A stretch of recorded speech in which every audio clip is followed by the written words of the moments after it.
দেখছেন ৭-১৭ দেওয়ানি আম আপনাদের সঙ্গে রয়েছে আমি সম্প্রীতি। আর আপনারা জানেন আজকে আমরা দেওয়ানি আমে ঠিক আম জনতার কোন সমস্যার বিষয়টি তুলে ধরবো। হাসপাতালে মহার্ঘ হতে চলেছে কি তাহলে এবার চিকিৎসা, কারণ বেড ভাড়ার উপর বসছে জিএসটি। ৫,০০০ টাকার বেশি বেড ভাড়ার উপর ৫% জিএসটি বসছে। বায়োমেডিক্যাল ওয়েস্ট ট্রিটমেন্ট প্লান্টের ক্ষেত্রে ১২% জিএসটি বসেছে। স্বাস্থ্য বিমায় ১৮% জিএসটি অপরিবর্তিত রাখার সিদ্ধান্ত নেওয়া হয়েছে এবং সেটা জিএসটি কাউন্সিলের তরফ থেকে। বেড ভাড়ায় জিএসটি বসায় কত বাড়বে চিকিৎসার খরচ, এ নিয়ে আমরা আজকে আলোচনা করব। আমাদের সঙ্গে উপস্থিত রয়েছেন আমরি হাসপাতালের গ্রুপ সিইও রূপক বড়ুয়া। আপনাকে স্বাগত জি24 ঘন্টায়।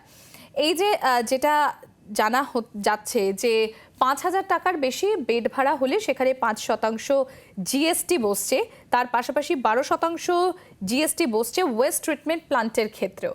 এবং যেটা সাধারণ মানুষের আশঙ্কা যে হয়তো, এবং চিকিৎসকদেরও যে আশঙ্কা যে হয়তো এটার যে দায়ভারটা বা ব্যয়ভারটা থাকবে সেটা সাধারণ মানুষের উপর একটা বোঝা হয়ে চাপাবে। তো আপনি কি বলেন সেক্ষেত্রে?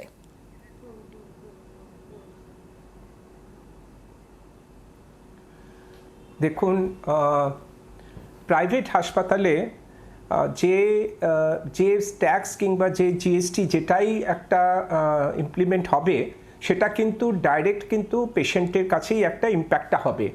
অর্থাৎ আমাদের আর কোনো সোর্স নেই কোনো রকম, যেহেতু এই জিএসটির কোনো ইনপুট নেই আর কি, মানে অর্থাৎ আমরা এটাতে কোনো রকমভাবে আমরা রিইম্বার্স করার কোনো জায়গা নেই। তো এটা আমাদের আলাদাভাবে বেড চার্জেসে আমাদের এই 5% চার্জটা নিতে হবে। এখন আপনি যদি দেখেন প্রাইভেট হেলথ কেয়ারে মোস্ট অফ দ্য বেডস কিন্তু 5,000-এর উপরে। আমরা বিশেষ করে এখানে একটা জেনারেল বেড ক্যাটাগরিকে 5,000-এর নিচে রাখা হয়েছে, কিন্তু মোস্ট অফ দ্য বেডস কিন্তু ইজ এ 5,000-এর উপরে। এবার প্রাইভেট হাসপাতালে লোকে কেন ট্রিটমেন্ট করতে আসে? প্রাইভেট হাসপাতালে লোকে ট্রিটমেন্ট করতে আসে কারণ যখন তাদের একটা কোয়ালিটি কেয়ারের যখন প্রয়োজন হয়ে পড়ে, যখন একটা কমপ্লিকেটেড সার্জারির প্রয়োজন হয়ে পড়ে, এবং আজকে আমাদের যেহেতু সরকারি হাসপাতালে যেটা রয়েছে সেটাতে সবার পক্ষে যে কোনো দেশেই যে কোনো স্টেটে সমস্ত স্বাস্থ্য ব্যবস্থাটা সরকারের উপর তো দেওয়া যায় না, কারণ সরকারের পক্ষে সম্ভব না। যে ধরনের ডিম্যান্ড, যে ধরনের আমাদের পপুলেশন, সেটাতে সরকারের পক্ষে সেই সার্ভিসটা দেওয়া সম্ভব হয় না। যদি একটা পরিসংখ্যান দেখা যায় যে অলমোস্ট 70% অফ দ্য বেডস, যেটা একটা যদি পরিসংখ্যান যদি আমরা দেখি যে হসপিটালের বেড সংক্রান্ত যত রয়েছে আর কি, আমি ভারতবর্ষের পরিসংখ্যান হিসেবে যদি বলি, এটাতে অলমোস্ট 70%, 65 to 70% বেড কিন্তু প্রাইভেট হাসপাতাল ডমিনেট করে। তো এটা বুঝতে পারছেন তাহলে কত সংখ্যক পেশেন্ট প্রাইভেট হাসপাতালে যায়, এবং যারা আসে তারা কিন্তু সবাই যে একদম মানে পয়সা দিয়ে আসতে পারছে তারা নয়। অনেক সময় তাদের একটা সার্টেন ট্রিটমেন্ট যেটা প্রাইভেট হাসপাতালেই করা সম্ভব, সেই হিসেবে তারা কিন্তু আসে, অর্থাৎ টারশিয়ারি কেয়ার কিংবা ভেরি কমপ্লিকেটেড সার্জারি সেগুলোর সময় আসে। এক্ষেত্রে তাদের নাম্বার অফ ডেজ স্টেজটাও কিন্তু অনেক বেশি হয়। এক্ষেত্রে দেখা যাচ্ছে যে এই যে জিএসটিটা এটা যদি ইমপ্লিমেন্ট হয় তাহলে এটা কিন্তু ডাইরেক্ট ইম্প্যাক্ট করবে কিন্তু পেশেন্টের ক্ষেত্রে। মিস্টার বড়ুয়া, আমাদের সঙ্গে দর্শকরা উপস্থিত রয়েছে, আমরা একটু তাদের কি প্রশ্ন রয়েছে, কি জিজ্ঞাসা রয়েছে আমরা একটু জেনে নেব। দেবু কর্মকার রয়েছেন আমাদের সঙ্গে, বলুন আপনার কি প্রশ্ন রয়েছে। হ্যাঁ, গুড ইভিনিং ম্যাডাম। অ্যাকচুয়ালি মানে আমার কোশ্চেনটা হচ্ছে ৫,০০০ টাকার যে বেডটা বলছেন ওইটাতে তো তাহলে হচ্ছে লোকের চাপ বাড়বে, আর এটা কি পুরো জিএসটিটা সমেত কি টাকাটা রিইম্বার্স পাওয়া যাবে? মানে ধরে নিন কেউ হচ্ছে মেডিকেল মানে ইন্স্যুরেন্স করা আছে বা কিছু করা আছে, সে হয়তো অফিস থেকেও বা পেতে পারে, হ্যাঁ, তাহলে সেটা কি পুরোটাই কি পাওয়া যাবে নাকি ওটা জিএসটি নিয়ে দেখানো হবে বিলে, না জিএসটি ছাড়া দেখানো হবে? একটা কোশ্চেন হচ্ছে স্বাস্থ্যসাথী কার্ডটা কি এক্ষেত্রে অ্যাকসেপ্ট হবে? আচ্ছা, আপনি শুনতে থাকুন। আমাদের সঙ্গে আরো একজন দর্শক রয়েছেন, সুনীল মোদক রয়েছেন আমাদের সঙ্গে, বলুন আপনার কি প্রশ্ন রয়েছে। নমস্কার। আমার প্রশ্নটা যেটা, আমরা দিন দিন কোথায় যাচ্ছি সেটা হচ্ছে কথা। আমি একজন সিনিয়র সিটিজেন, আমার কথা দিয়ে বলি আর কি, মানে আমার মতো যারা আছেন, মানে তাদের ইন্টারেস্ট রেট কমিয়ে দেওয়া হয়েছে ব্যাংকে, পোস্ট অফিসে, হ্যাঁ, কোনো ইনকাম নেই। কিন্তু আমার এখন দরকার হেলথ ইন্স্যুরেন্সের দরকার। আমি হেলথ ইন্স্যুরেন্স করতে গেলে পারে একটা কি পরিমাণ টাকা এখন হেলথ ইন্স্যুরেন্সে লাগে সেটা বুঝতেই পারছেন। হ্যাঁ, এটা আমাদের সাধ্যের বাইরে চলে যাচ্ছে। সেখানে একটা টাকা দিয়ে করতে বসে। আমার প্রশ্নটা হচ্ছে, আমার এই যে এখন ৫,০০০ টাকা যেটা Bed বেড charge ভাড়ার রয়েছে। ওপর যে জিএসটি করা হচ্ছে, এটা তো একটা আলাদা একটা বার্ডেন হয়ে গেল না। এখন আমার ইন্স্যুরেন্সের এটা বাড়াতে হবে, আমি টাকাটা ইন্স্যুরেন্স কোম্পানিতে কাছ থেকে পাবো কিনা সেগুলো তো দেখতে হবে, এবং আমরা কোন দিকে যাচ্ছি। এইভাবে করতে করতে তো আমরা শেষ হয়ে যাবো, দেয়ালে ঠিক থেকে গেছে আমার। আপনারা শুনতে থাকুন। মিস্টার বড়ুয়া, আপনার কাছে আসবো। প্রথম যিনি দর্শক, তার যে প্রশ্নটা ছিল সেটা যদি আপনি কাইন্ডলি একটু উত্তর দেন।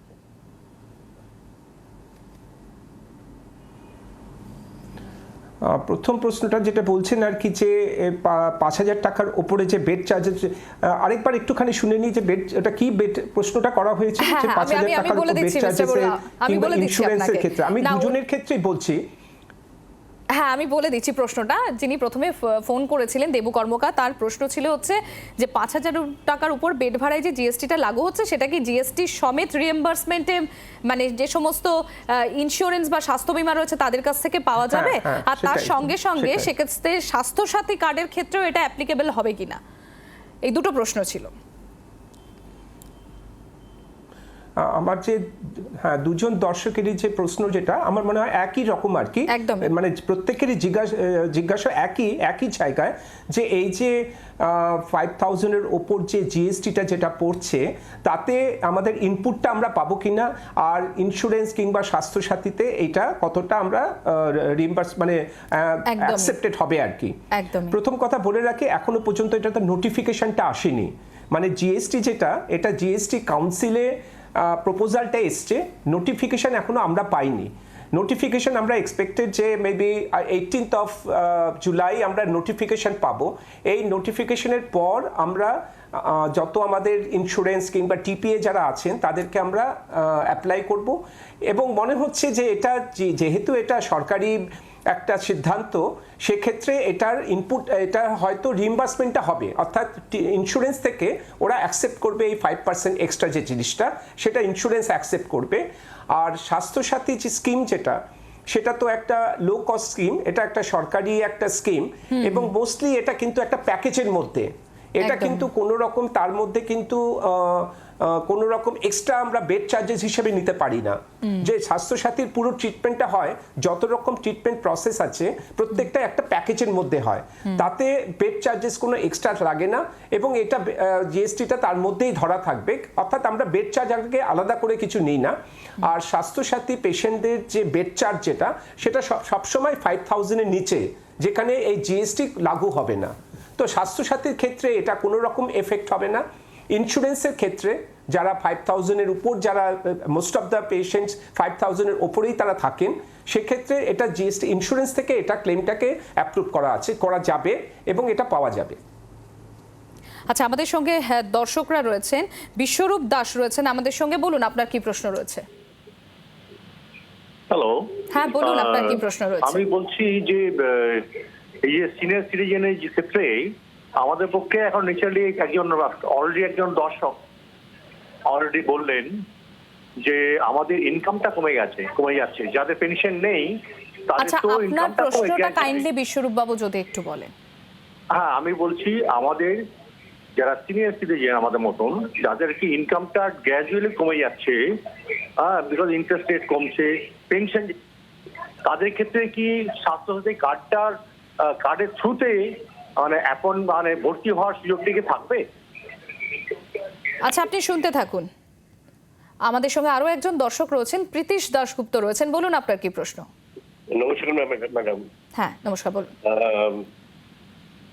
মনে পড়ে যাচ্ছে, সমুদ্রে পেতেছি শয্যা, শিশিরে কি বা ভয়। শুধুমাত্র তো চিকিৎসা তো বাইরে নয়, প্রতিদিনকার যে গ্যাসের ব্যাপার। প্রীতিশ বাবু, আপনার প্রশ্নটা যদি একটু নির্দিষ্ট বলতেন। মিস্টার বড়ুয়া রয়েছেন আমাদের সঙ্গে, তিনি আপনার প্রশ্নের উত্তর দেবেন। প্রশ্ন কিছু নয়, সবকা সাথ সবকা বিনাশ, এটাই বলার ছিল। অনেক ধন্যবাদ আপনাকে, আপনি শুনতে থাকুন।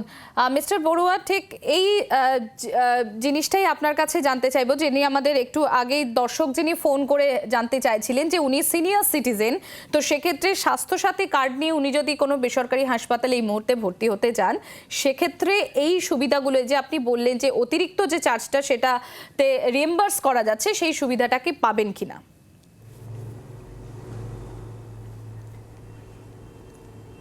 দেখুন, দুটো জিনিস এখানে প্রশ্নটা আসছে। একটা হচ্ছে সিনিয়র সিটিজেন, আর একটা হচ্ছে স্বাস্থ্যসাথী।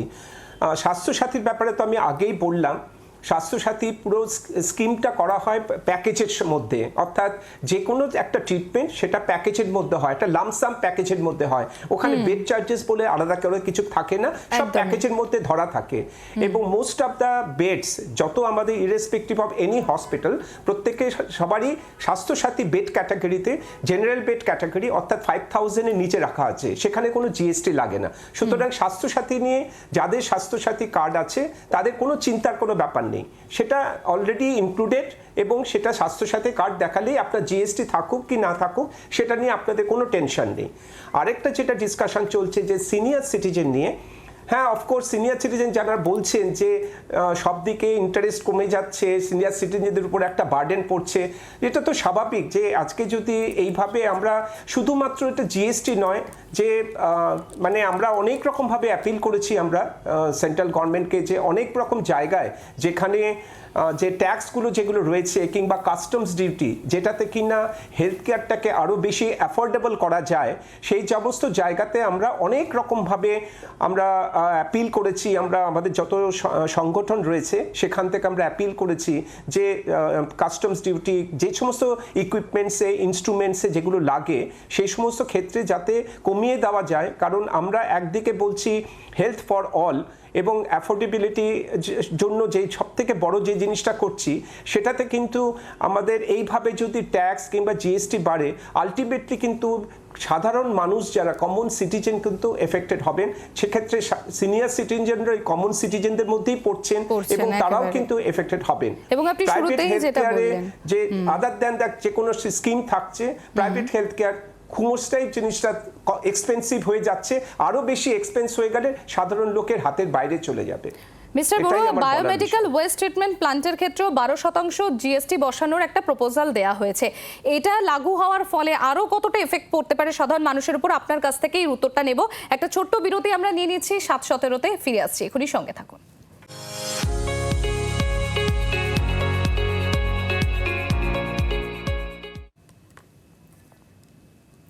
দেখছেন দেওয়ানি আম, আর আমাদের সঙ্গে রয়েছেন আমরির গ্রুপ সিইও রূপক বড়ুয়া। মিস্টার বড়ুয়া, বিরতিতে যাওয়ার আগে আপনাকে আমি যে বিষয়টা একটু জিজ্ঞাসা করে গিয়েছিলাম, যে এই যে বায়োমেডিক্যাল ওয়েস্ট ট্রিটমেন্ট প্ল্যান্টের ক্ষেত্রেও 12% জিএসটি বসানোর একটা প্রস্তাবনা রাখা হয়েছে, তাহলে এটা যদি লাগু হয় বা কার্যকরী হয়, সেক্ষেত্রে তারও তো একটা বোঝা, অতিরিক্ত বোঝা তো রোগীদের উপরই পড়বে, ইনডাইরেক্টলি হলেও।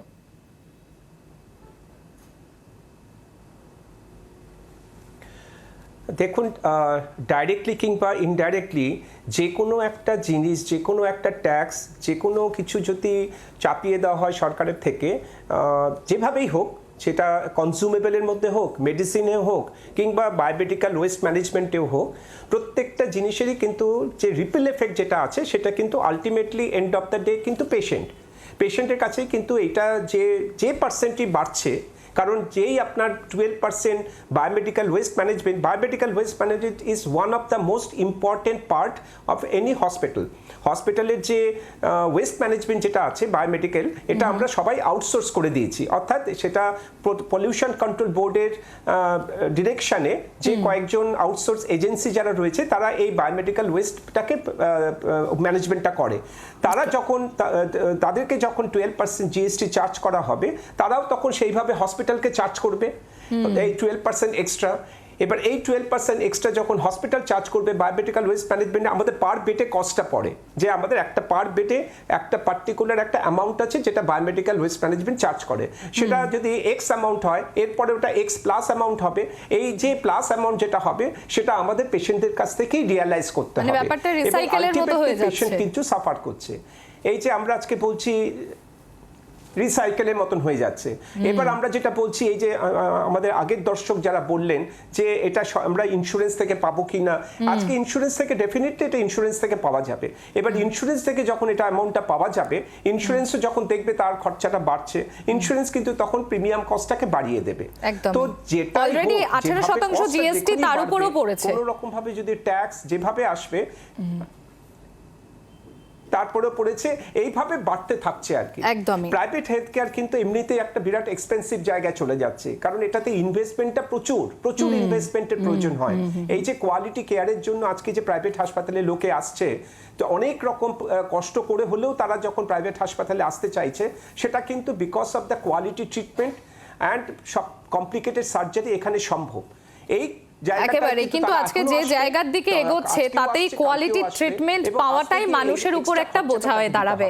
অনেক ধন্যবাদ মিস্টার বড়ুয়া আজকে আমাদের সময় দেওয়ার জন্য। আমরির গ্রুপ সিইও মিস্টার রূপক বড়ুয়া ছিলেন আমাদের সঙ্গে, আপনাকে অনেক ধন্যবাদ। 7:17 আজ এখানেই শেষ করছি। দেখতে থাকুন জি 24 ঘন্টা।